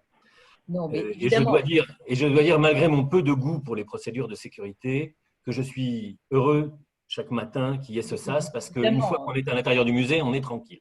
Bon, évidemment. Et c'est le lieu culturel le plus sûr de Paris. Voilà, je tiens à le dire, c'est important. Mais vous avez raison, même alors, si effectivement ensuite, on est un peu contrarié chaque fois qu'on doit le traverser, mais vous avez raison, c'est évident que c'est nécessaire. Enfin, en tout cas, maintenant, on peut dire que vous avez fait la moitié du chemin. Il ne vous reste plus qu'à avoir quelqu'un qui compte le nombre d'entrées, c'est ce que je voulais dire. Mais nous le faisons tous les jours en réalité. Vous ne le voyez pas, mais nous le faisons tous les jours. Tous les établissements recevant du public le savent, et j'ai un certain nombre de collègues à cette table ronde qui le savent très bien. On sait précisément combien il y a de visiteurs dans le musée parce qu'on a des quotas très précis que nous respectons. Il se trouve que la cour est très vaste, donc ça permet d'accueillir pas mal de monde. Les collections permanentes aussi. Là où ça pose des problèmes, c'est plutôt dans les expositions temporaires. Et je le disais tout à l'heure, ça posera des problèmes probablement à l'auditorium et dans les visites conférences, dont on sera obligé de limiter le nombre de participants, mais on le fera. Et à la librairie aussi, non? À la librairie aussi. Oui, à la librairie aussi, mais disons que là, on est dans des espaces communicants. Si les gens ont la même discipline que ce que nous voyons dans les supermarchés, c'est-à-dire qu'on s'évite, qu'on reste à plus d'un mètre les uns des autres, je pense qu'on devrait arriver à gérer la situation. Pour répondre à votre question d'ailleurs plus précisément, le schéma sur lequel nous travaillons actuellement, alors je précise que nous avons la chance d'être, et ce que n'ont pas évidemment toutes les salles, hein, et tous les musées, enfin la plupart des musées sont des musées, des musées nationaux ou des musées de collectivités territoriales, donc on est un peu dans la même situation. Nous sommes une association à but non lucratif, mais avec le soutien de la ville de Paris et du ministère de la Culture, donc nous avons la chance de pouvoir continuer à fonctionner, je pense, sans trop de dommages. On a annulé 147 événements depuis le 13 mars, mais on ne devrait pas s'effondrer sur le plan financier, j'espère, à la fin de l'année, grâce à ces subventions publiques. Le schéma sur lequel on travaille, c'est une réouverture de la librairie le 27 mai et une réouverture du musée, enfin de la collection permanente, le 2 juin. En juin, on installera l'exposition Juifs du Maroc 1934-1937, des photographies de Jean Besancenot, qui était un photographe anthropologue qui a fait des photos tout à fait extraordinaires des communautés juives du sud marocain dans la première moitié du XXe siècle. C'est un corpus de photos absolument extraordinaire. Et là aussi, on fera attention au nombre de visiteurs qui seront dans les salles. Et puis, on espère pouvoir ouvrir plus largement pour les Journées européennes de la culture et du patrimoine juif le 6 septembre, autour de toute une programmation d'écrivains juifs algériens, enfin français juifs algériens, devrais-je dire, et où évidemment on comptera le nombre de visiteurs qui seront dans la cour, mais on a une capacité très importante, même en laissant 4 mètres carrés par visiteur. Et pour poursuivre, même chose pour l'exposition Pierre Dac qui devrait ouvrir le 8 octobre, compte tenu de la taille des salles, en faisant un peu attention et en étalant les visites dans la durée, on devrait y arriver. Alors, ça donne beaucoup d'énergie, cette dimension, cette visibilité sur une programmation, parce que finalement, on a cessé de fréquenter ces lieux. Paul, vous avez travaillé sur une programmation alternative et elle est prête dans le scénario le plus optimiste finalement. Parce que toutes les semaines, nous avons un certain nombre d'informations qui orientent les décisions. Peut-être si nous rebondissons sur la situation des théâtres privés, Laurent Bentata relevait qu'il réfléchissait à des plans sur un moyen terme plus large, avec des dimensions puisque les théâtres privés ne sont pas subventionnés, avec des dimensions économiques beaucoup plus lourdes, puisque s'il s'agissait de contraintes fortes, de distanciation sociale au sein même des lieux, un rang sur deux, un siège sur deux, etc., peut-être que la viabilité économique des créations et des programmations ne peut l'assurer. Laurent, comment voyez-vous cela ? Qu'est-ce que vous attendez des décisions qui seraient prises en termes de consignes pour les lieux culturels, sachant que nous avons un repère finalement. Les métros et les transports publics vont ouvrir et à ce stade, nous n'avons pas encore vu de contraintes fortes en termes de distanciation sociale. est-ce qu'on peut imaginer que des lieux culturels aient des contraintes beaucoup plus importantes qu'une rame de métro, par exemple? Moi, ce que je demande, c'est un principe de réalisme. Je pense qu'il faut qu'on reste très réaliste par rapport à ce qu'on peut faire et ce qu'on ne peut pas faire. Alors, je parle des théâtres privés, en tout cas du théâtre Mogador, mais la distanciation sociale, on ne pourra pas la faire. On ne pourra pas la mettre en place pour deux raisons. Bien sûr, on parle de l'économie, parce que si on parle de vraie distanciation sociale, ça serait 75% de notre jauge qui disparaîtrait. Il faudrait garder que 25% de notre jauge. On parle de 50%, mais ce n'est pas vrai. C'est pas vrai parce que si vous voulez vraiment faire respecter la distanciation sociale, c'est 1 mètre sur le côté et 1 mètre derrière. Quand vous regardez qu'entre deux rangs, il y a 50 cm, donc on est bien sur une perte de 75% de sa jauge. Donc économiquement, ça nous oblige à revoir bien sûr notre contenu et ce qu'on propose. Alors ce qui n'est pas possible pour nous vu qu'on est sur des grosses machines. Le Roi Lion, par exemple, à la rentrée, ce sont 150 personnes qui travaillent, 50 personnes sur scène et 15 musiciens. Donc ce n'est pas viable et ce n'est pas possible. Au-delà de ça, il y a une autre problématique, c'est l'expérience qu'on propose aux spectateurs. Moi, j'ai l'habitude de dire qu'au théâtre, quand on fait du théâtre, on leur propose une bulle émotionnelle. C'est une parenthèse émotionnelle où les gens ont l'habitude de laisser leurs soucis dehors. Aujourd'hui, tout ça va être revu. Et ce que je voudrais, c'est le message que je fais passer aux autorités régulièrement au sein du syndicat des théâtres privés, c'est on ne veut pas être moins bien traité que les autres et les autres lieux publics. Si les transports en commun ne peuvent pas mettre de distanciation sociale, ce qui semble être le cas, on ne veut pas être traité plus durement en ayant derrière des mesures plus strictes que les autres. Donc je pense que mettre des masques, oui, même si ça représente les stigmates de la maladie, mais oui, on le fera. Faire rentrer les gens plus tôt, les faire venir plus tôt, oui, s'ils en acceptent la règle du jeu. Faire limiter les déplacements pendant les entr'actes, oui. Donc on est en train de penser à des mesures et là on les pratique ou en tout cas on les réfléchit selon le parcours du spectateur depuis sa prise de billets jusqu'à la sortie et ça on est en train de mettre des mesures. Il y a aussi toute la communication derrière ce que je vous disais, il fallait qu'on soit deux pour jouer cette partition avec les spectateurs, comment les rassurer. Donc il va falloir au même titre que toutes les problématiques qu'on a gérées sur la période des attentats, où on savait très bien que le risque zéro n'existait pas. Mais c'était à nous aussi de montrer aux spectateurs, de les rassurer sur tout ce qu'on mettait en place et on a investi plus pour ça. Ça sera la même chose pour ces mesures sanitaires. Mais encore une fois, il y a un principe de réalisme qu'on doit mettre en place et je pense que cette distanciation sociale dont tout le monde parle, elle n'est pas, pour moi en tout cas, elle n'est pas. Bon, on a perdu Laurent. On a perdu Laurent, mais peut-être que Mathieu peut rebondir en attendant que Laurent nous rejoigne. Oui. Laurent, vous êtes. Pardon, je suis là. Ouais, je sais pas où je vous ai perdu, mais je pense que vous avez fait un désolé. Vous avez dressé un portrait assez clair de la problématique qui vous attend et qui nous attend tous. On aurait tous les deux voulu entendre Mathieu Touzet qui se retrouve avec la même problématique, mais dans une machine beaucoup plus petite. Donc, comment est-ce que vous allez gérer les choses ? Alors, c'est sûr que la machine est plus petite. Après, la contrainte est quand même la même si nous, encore une fois, on est une structure subventionnée et qu'on a la chance d'être extrêmement bien suivi par la mairie de Paris. Vous avez vu Christophe tout à l'heure, on a la chance d'avoir un organe public qui est réactif, qui est disponible. Pardon, si vous n'avez qu'un rang sur deux des spectateurs en quinconce, vous pouvez survivre économiquement. Alors, la question elle est plus complexe que ça. C'est-à-dire que nous, techniquement, on est subventionné. On a fait un travail avec Édouard Chapeau, mon co-directeur, pour que la subvention qu'on touche nous permette de vivre. Après, on n'est pas viable sans billetterie et on n'est pas viable sans public. Donc, nous, on est une toute petite salle, donc on a fait partie des derniers à fermer. On s'est posé des questions au moment de diminuer la jauge de moitié, donc à 100. Il faut savoir que 100 personnes… Et on est aussi un théâtre subventionné, ce qui veut dire qu'on a de l'argent, mais qu'on propose des prix qui sont très accessibles. On ne peut pas proposer des tarifs à 100 ou 200 euros par soir. Et donc, quand on se retrouve une salle avec uniquement 100 personnes qui payent maximum 25 euros, ça veut dire que votre spectacle ne peut pas coûter plus de 2500 euros au plateau.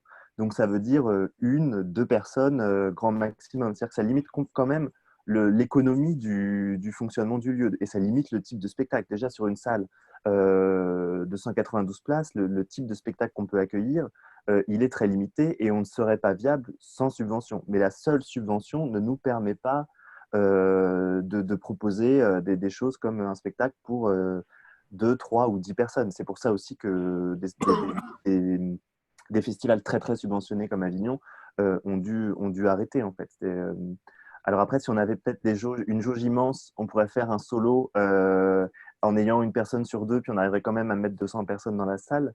Mais l'économie est quand même difficile. Alors là, nous, on a de la chance, c'est qu'on va pouvoir tester peut-être plus de choses, parce que pour nous, proposer des masques pour 100 personnes, c'est beaucoup plus possible que je pense à Mogador, où il faudrait proposer des masques. Je ne connais pas la taille de la jauge, mais ça me paraît, quand j'y vais, très grand. 1600. Voilà, donc ça fait 1600 masques par soir. Ça paraît déjà vertigineux, surtout au prix actuel du masque et des difficultés pour s'en procurer. Après, il y a aussi toute la structure autour. C'est moi, comme le lieu il est petit, et ben, l'accueil il est aussi extrêmement petit. Donc, par rapport à cette histoire de distanciation sociale, comment on vend les billets aux gens, ceux qui sont déjà venus au Théâtre 14 voient qu'on est vite serré avant l'ouverture et à la sortie, les toilettes tout simplement.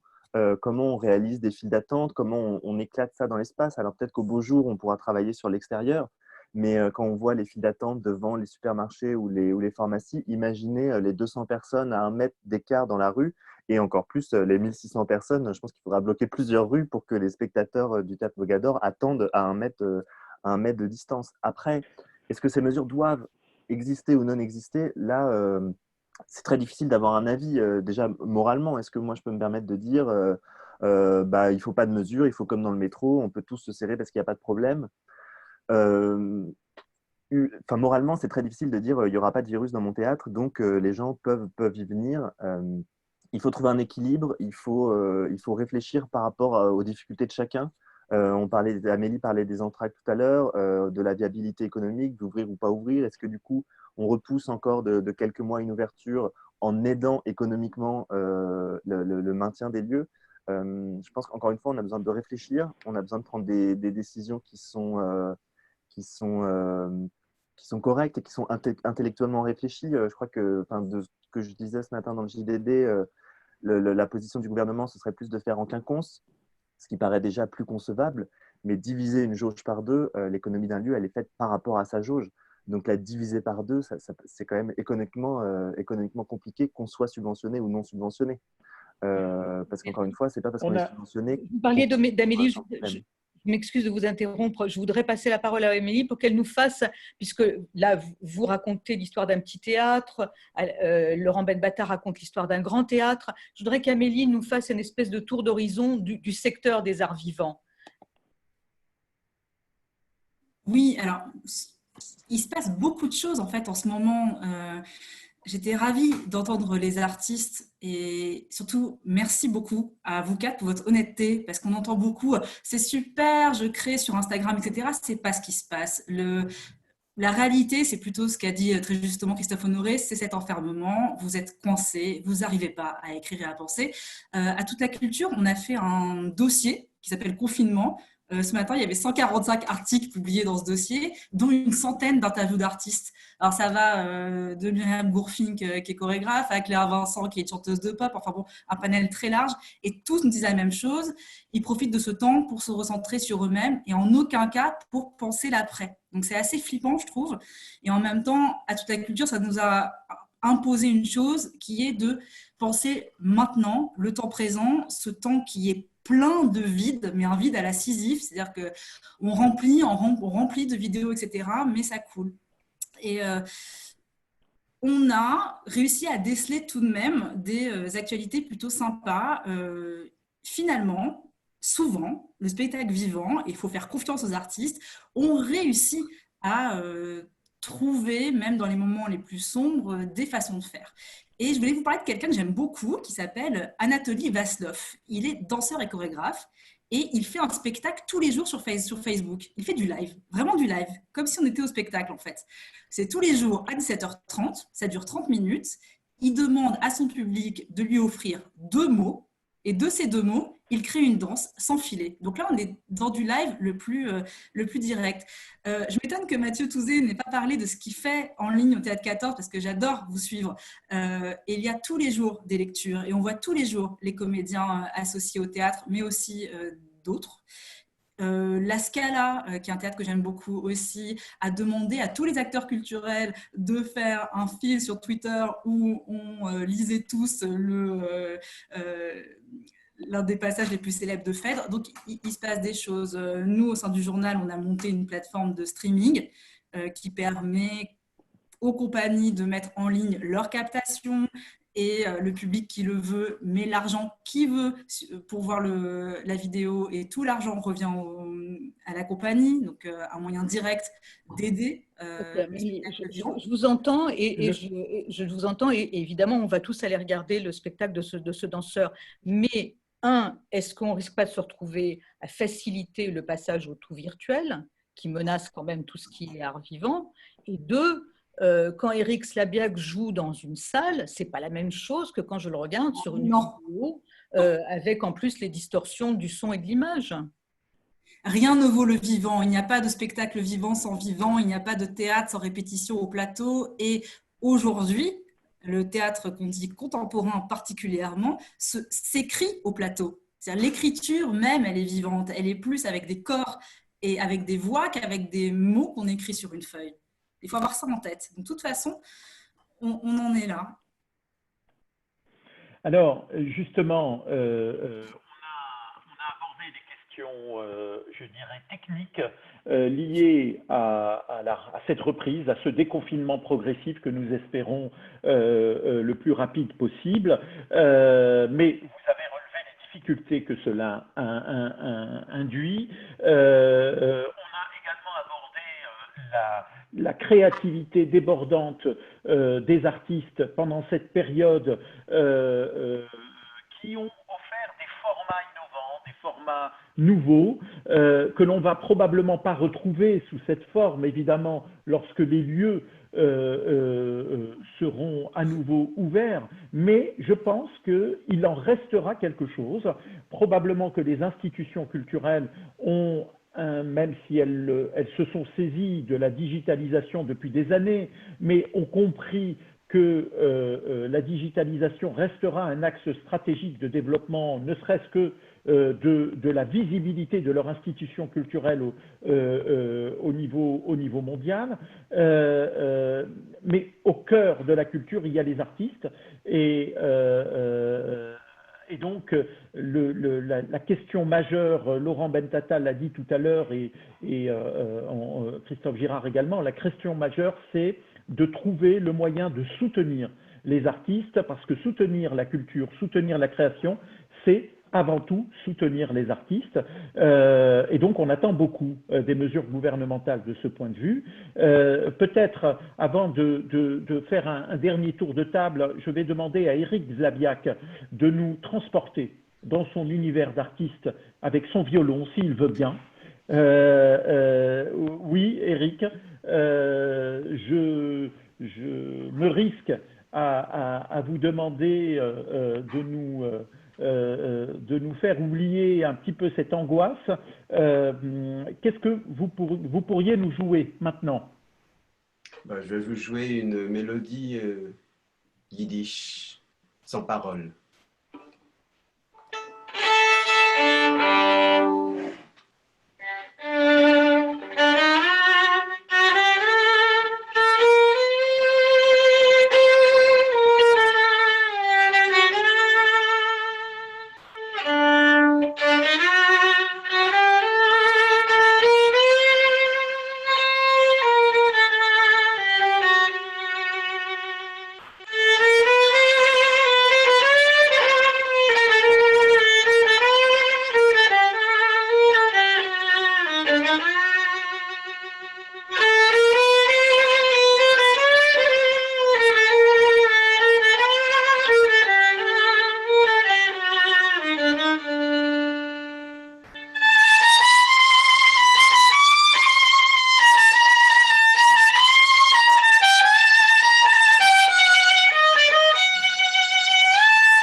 Merci. Format conférence Zoom court. C'est trop beau. C'est vraiment trop beau. Alors peut-être pour un dernier tour de table, Esther, pour conclure ce webinaire. Alors, j'avais prévu de vous poser à tous la question de l'avenir à plus long terme. Alors, les historiens d'art disent souvent que le cubisme, le surréalisme, enfin le cubisme particulièrement, sont nés indirectement de la Première Guerre mondiale. J'avais envie de vous demander de jouer Madame Irma et de prendre votre boule de cristal et de nous dire de quoi l'épidémie de coronavirus va être le père, la mère, enfin, qu'est-ce que ça va engendrer? Évidemment, c'est un exercice difficile. Est-ce que quelqu'un, au-delà des questions de savoir si on va mettre les spectateurs en quinconce dans les théâtres, au-delà de savoir combien de gens vont pouvoir aller dans une expo, est-ce que vous avez une idée de ce que ça pourrait créer de nouveau? Est-ce qu'on va inventer une nouvelle forme, une nouvelle forme d'art? Allez, Paul Salmona. Pas futurologue, hein. Non, moi, ce qui me frappe, c'est qu'on se rend compte à quel point la réponse à l'épidémie nous met en évidence le fait qu'on est interdépendant, qu'en ayant des comportements individuels, on ne se protège pas seulement soi-même, on protège les autres, à quel point le corps social est une chose importante. Ce que moi j'espère, c'est que ça favorisera tout ce qui relèvera du collectif, des institutions collectives, voilà, du commun. Bon, c'est assez banal de le dire, hein. Et à titre personnel, j'espère que ça donnera un coup de pouce à l'extension du musée. On a un projet d'extension sur le jardin Anne-Franck qui nous permettra de travailler dans des conditions bien meilleures. C'est un projet de travaux publics. Dans un contexte de relance, les travaux publics, c'est assez bienvenu. J'espère que ce projet verra le jour dans les années qui viennent. Eh ben, on croise les doigts. Voilà, une belle note d'espoir. Laurent Bentata, je sais que vous avez mis sur le site du Théâtre Mogador une vidéo avec une nouvelle technique d'enregistrement. On ne va pas rentrer dans les détails techniques, mais qui fait que quand on le regarde, si on a de bons écouteurs, on a l'impression d'être en studio. Est-ce que vous pensez que cette crise va accélérer le passage au virtuel ou que ça va permettre de développer en parallèle à du vivant, en parallèle de créer une créativité digitale? Juste d'abord, je voulais encore remercier Eric parce que c'est un vrai moment de bonheur de reprendre un peu de cette musique. Enfin, moi, je suis fan en plus de klezmer, donc, et de remettre de l'artistique au cœur de ce qui nous préoccupe parce que c'est quand même l'essence même de notre activité. Pour répondre à votre question, non, je pense pas et j'espère pas parce que on a besoin de ce côté vivant et live, comme disent les anglo-saxons, mais je pense que ce que cette crise va nous apprendre, j'espère, c'est le besoin de partage. On est aujourd'hui dans la réaction parce qu'on réagit, on subit et j'espère que toutes ces énergies créatives vont pouvoir s'exprimer rapidement pour être dans le partage parce que la culture, c'est un moment de partage et j'espère en tout cas que les spectateurs auront envie de revenir dans les salles pour partager ces moments d'émotion très forts. Voilà, je ne pense pas que le virtuel est temporaire. Bien sûr qu'il y aura peut-être des nouvelles énergies créatives. Ce qu'on a mis en place, nous, ce qu'est le son binaural à Mogador, enfin, on n'avait pas prévu de le mettre sur le site. Au début, ça devait être pour une expérience à l'intérieur du théâtre, donc on le fera après. Mais je pense que la situation nous imposait de le mettre en place. On est dans le son, on est dans le voyage par le son, ce qui est aussi le propre de ce qu'on propose, nous, avec la comédie musicale, avec tous les arts de la scène. Donc, on espère que tous ces arts de la scène vont se retrouver, encore une fois, mélangés, pour partager ce moment de bonheur, encore une fois. C'est la promesse qu'on a dans tous les théâtres, je suppose, avec notre public. Éric Slabiak, est-ce que vous êtes toujours avec nous? Une fois que vous avez posé votre violon, vous êtes parti? Non, il est toujours là. C'est gentil. Effectivement, Laurent Bentata a raison. Je ne vous ai pas remercié, ou je pense que Gad vous a remercié. Donc, enfin, c'était un très beau moment, c'est vrai. Et c'est pour vous, l'avenir, c'est d'autres façons de jouer votre musique, c'est d'autres façons, une autre façon de dire, est-ce que vous allez travailler sur des choses vidéo, virtuelles, ou est-ce que vous allez simplement attendre qu'on puisse revenir à des concerts avec des publics du partage et des moments de communion. Le virtuel ne m'intéresse pas plus que ça. J'ai répondu à une demande de France Musique par Sonia Villers-Atherton de faire jouer des amis et de faire des petites capsules comme ça pour France Musique, pour le web ou l'Instagram de France Musique. Je ne connais pas grand-chose à ça, mais enfin, c'est diffusé cette semaine. Donc, j'ai invité différents amis, mais moi, je ne me vois pas passer trop de temps devant une caméra et ça m'a d'ailleurs fait plaisir parce que je vous ai senti là près de moi. Ça fait longtemps que je n'ai pas joué devant autant de monde. Vous êtes 9. Donc, j'attends avec impatience de pouvoir remonter sur scène. Comment ? Vous oubliez les spectateurs, on n'est pas... On est 171 en fait, Eric. Ah oui, c'est vrai, pardon. Pardon. On est quelques milliers en diffusion sur Facebook également. Alors, pardon à tous ces gens qui nous regardent et nous écoutent, mais j'attends de pouvoir remonter sur scène et que les gens puissent ressortir, même si quand ils sont trop nombreux, ils me font peur, mais j'espère que, en tout cas, la période qu'on traverse va nous amener à plus d'humilité, parce que c'est très important, l'humilité, pour déclencher le processus créatif, l'humilité vis-à-vis des autres, ne pas écraser les autres et ne pas se faire écraser par les autres dans le domaine de la création, c'est très important. Et comme il y a un peu une société de dominants, de gens qui empêchent beaucoup. J'espère que cette lutte face au virus va nous permettre de regarder à quel point on est petit et ce n'est pas un défaut. Mathieu Touzé, vous êtes tout à fait au début de votre vie créative. Est-ce que dans 10 ans, quand vous réfléchirez à ce qui s'est passé aujourd'hui, vous vous direz eh ben, ça m'a permis d'imaginer des choses nouvelles? Ou ça m'a obligé ça demande beaucoup de prévisibilité, sûrement. C'est-à-dire que le geste artistique, il est quand même rempli de tout ce qu'on vit et de la manière dont le monde nous frappe. Donc nécessairement, il va en sortir quelque chose. Et puis je crois aussi que cette période, elle a rendu quand même une audience très forte aux artistes, puisqu'on voit que ce qui nous aide à tenir tous chez nous, c'est quand même en grande partie les artistes et leur production, que ce soit des films, des livres, de la musique, et aussi du théâtre, puisqu'il y a quand même une très forte audience sur les captations et ce genre de choses. Après, juste par rapport, c'est vrai que le Théâtre 14 met en ligne, en tout cas ces artistes associés, lisent à 18h des textes qu'ils ont envie de partager et que des gens, et j'invite tout le monde à le faire, peuvent aussi proposer des lectures de leurs textes qu'on partage. Et l'idée, c'est de travailler sur la communauté et être ensemble. Et ça, je pense que c'est quelque chose qui va continuer.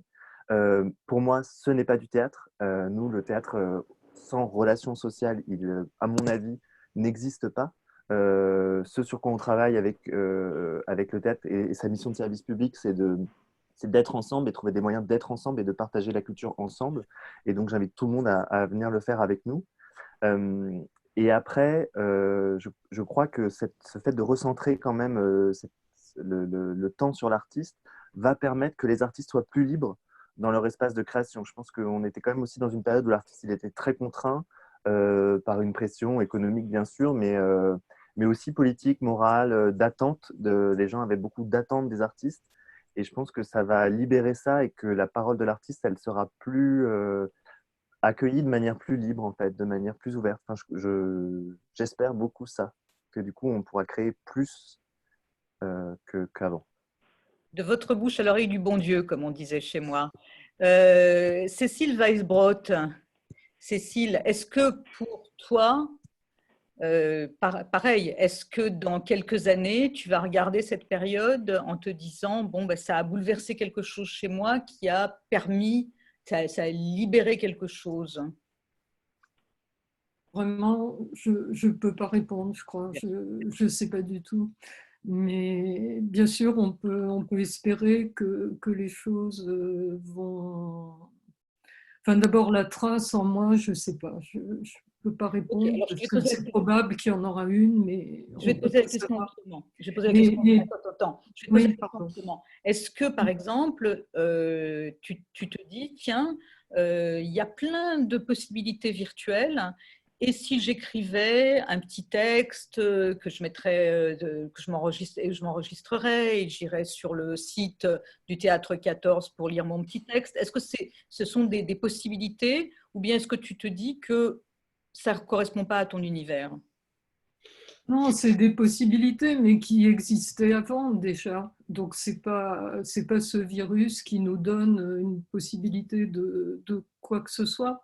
Et je pense que ce temps de confinement, comme on dit, euh, peut-être qu'il va faire son chemin en nous plus tard et donner des choses, mais peut-être qu'il fera pas son chemin ou qu'il fera son chemin sans donner quoi que ce soit. On peut pas savoir. On peut juste espérer. Moi, j'espère, par exemple, que ça fera prendre plus en compte les questions d'environnement. Mais je sais pas, en même temps, j'y crois à moitié. Et l'espérance que je pourrais avoir dans le domaine culturel, c'est qu'il y ait une prise de conscience que ce qui était là et qui, j'espère, sera de nouveau là bientôt, c'est-à-dire des librairies ouvertes, des cinémas ouverts, des salles de concert, des théâtres ouverts, même pour ceux qui n'y vont pas ou qui y vont rarement, ça fait partie du paysage et ça fait partie des choses nécessaires et que le fait d'en avoir été privé, encore une fois, même si on ne les utilisait pas, si on ne les visitait pas, ou les musées, bien sûr, ça va faire prendre conscience de l'importance que ça a, encore une fois, même pour des gens qui ne sont pas forcément parmi les plus grands visiteurs de musées, de cinéma ou fréquentateurs de librairies ou de théâtre. Alain, tu vas me répondre comme tout le monde que tu n'es pas Madame Irma, mais malgré tout, on va essayer, on se projette dans l'avenir. On est dans 5 ans, on est dans 10 ans, on regarde en arrière. Qu'est-ce que tu penses que tu vas te dire en repensant à cette période? Alors, moi j'aime beaucoup comment dire, les précautions oratoires de Cécile Vesbrot. C'est vrai qu'on n'en sait rien. Tous ces processus-là sont des processus très compliqués intérieurs. Je parle du langage auquel on aboutit dans nos démarches les uns et les autres. Il faut des années, des stratifications compliquées. Donc, tu parlais tout à l'heure de l'effet qu'a eu la guerre sur le cubisme. Je ne suis pas sûr que ça soit aussi mécanique que ça, c'est-à-dire coronavirus n'égale pas immédiatement mécaniquement d'autres formes qui apparaissent le lendemain matin. On sait tous quelle maturation compliquée tout ça revêt. On peut, pour le cubisme, par exemple, faire remonter au XVIIe siècle à la manière dont est traitée la robe de la fiancée juive de Rembrandt, par exemple, des prémices de cette vision d'un monde pictural découpé en volumes élémentaires. Enfin bon, on va pas faire... Non, on va garder ça pour une autre émission, pour un autre événement. Voilà. Donc, ne m'en veux pas si effectivement je te dis que tu n'en sais rien. Forme future, bien sûr, je n'en sais rien, sinon j'y serais, encore une fois. Je pense que globalement, tout ça est une vraie secousse qui, comme toutes les secousses que les uns ou les autres pouvons avoir dans la vie, mais ça peut être des choses émotionnelles, personnelles, locales, minimales, ou, comme c'est le cas actuellement, quelque chose à l'échelle mondiale. On verra bien comment ça travaille à l'intérieur et ce que ça produit. Je me méfie toujours des effets comme ça d'immédiateté, de modernité, de nouveauté. Je crois que c'est un ennemi profond de ce que peut être un langage secrété comme ça par des dizaines d'années du travail de tel ou tel individu. Donc, en attendant, tu ne t'es pas mis à dessiner directement devant une caméra pour faire des petites vidéos. Alors, comment dire, le rapport au numérique, les uns et les autres, aux doses qui nous intéressent, l'avons depuis un certain temps. Est-ce que cette situation transforme fondamentalement ce nouvel outil de travail? pas nécessairement, c'est-à-dire qu'il a une pertinence, comme le petit bout de crayon traditionnel sur un petit morceau de papier a sa pertinence aussi, chacun a sa beauté, sa dimension, son langage. Bon, c'est pas là, on est face à un choc émotionnel et à des grandes questions, je dirais, sur vraiment le sens des choses, la menace.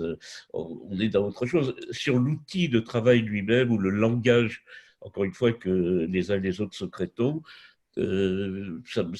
c'est plus mystérieux, c'est plus long et c'est plus compliqué que ça, au moins pour moi, dans la vision que je peux ou que je ne peux pas avoir, surtout des transformations.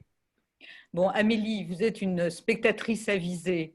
Est-ce que vous avez une idée de l'impact à long terme, je parle, de ce qu'on traverse, pas demain matin? Bien, moi, je suis très curieuse et très impatiente de voir ce que tout ça va donner. Et alors, je ne savais pas du tout qu'il y avait des racines cubistes chez Rembrandt. Je veux en savoir plus, mais en tout cas, ce dont je suis sûre, c'est qu'il faut se souvenir de ce qui a été fait pour penser ce qui pourra arriver. Et de façon plutôt confidentielle, dans les champs de la performance, du théâtre très contemporain, on a souvent vu des spectacles pour un spectateur. Je pense notamment, si j'ai le temps de citer un exemple, mais il est frappant, de Sophie Calle, en 2013 au Festival d'Avignon, qui faisait une performance, une exposition. Elle était allongée dans son lit dans un hôtel magnifique qui est la Mirande à Avignon, et on s'allongeait à côté d'elle et on lui racontait une histoire et elle l'enregistrait. C'était donc un spectacle pour un spectateur. Le Théâtre de la Ville en ce moment fait des conversations poétiques. Il y a un comédien qui vous appelle et vous parlez avec lui. C'est un spectacle. Donc je pense qu'on va avoir une multiplication de ces formes qui étaient des formes minimales, particulières. L'ouverture du Théâtre 14, d'ailleurs, c'est faite avec un texte de Pascal Rambert, 3 comédiens sur scène, c'était bien 1 mètre de distance chacun, ça fonctionne. Donc je pense qu'on va avoir une multiplication de ce qui était plutôt un film, et j'ai confiance aux artistes, et je suis sûre qu'ils vont nous fabriquer des chefs-d'œuvre. Bon, alors moi, ce que je propose, c'est que comme ceci a été enregistré, dans 5 ans, on va le repasser et on comparera nos prévisions avec ce qui va se passer dans la réalité. Qu'est-ce qu'on gagne si on a vu juste? Mais vu que les mesures nous amèneront à envisager l'avenir différemment, probablement en fonction des moyens engagés, probablement en fonction de l'importance que la société voudra bien donner à ses artistes et à ses créateurs, eh bien, il y aura probablement cet espoir de voir de nouvelles formes créatrices, mais sûrement également quelques déceptions. Et puis après tout, et si on revenait au monde d'avant, d'un point de vue de la création et d'un point de vue de la culture et d'un point de vue de l'accès à l'ensemble de nos lieux, eh bien ce serait déjà bien. En tout cas, c'est mon vœu pour ce qui concerne l'Écuge. Nous avons une sorte d'impatience à retrouver le public en nos murs, une sorte d'impatience à l'étreindre même, et à leur présenter toutes ces idées qui sont les nôtres et tous ces artistes émergents que nous souhaitons mettre en avant. Donc Paul Salmona nous a projeté vers un avenir plus serein pour le MAJ avec un grand chantier d'agrandissement. C'est également le cas pour l'Écuge avec un chantier de rénovation de la rue Lafayette et de transformation de notre salle de spectacle. Et donc, oui, nous avons besoin de ces rêves pour continuer à tisser ce lien social dont Mathieu Touzé a exprimé l'importance. Nous avons besoin de ces artistes pour continuer à nous retrouver et à grandir, finalement, à nous augmenter. C'est aussi ça, le rôle de la culture. Donc, je vais remercier Esther pour son animation et d'avoir monté cet événement. Et je vais vous remercier à vous, nos invités, d'avoir participé et d'avoir joué le jeu du direct. Et évidemment, remercier nos spectateurs d'avoir été fidèles à ce rendez-vous, nombreux. Et je vous invite à partager cette vidéo qui sera désormais disponible en replay sur Facebook. Merci beaucoup. Et je vous dis à très bientôt. Nous avons un large programme à venir. Merci Gad. Merci beaucoup. Merci à tous. Merci. Merci. Au revoir. Merci, au revoir.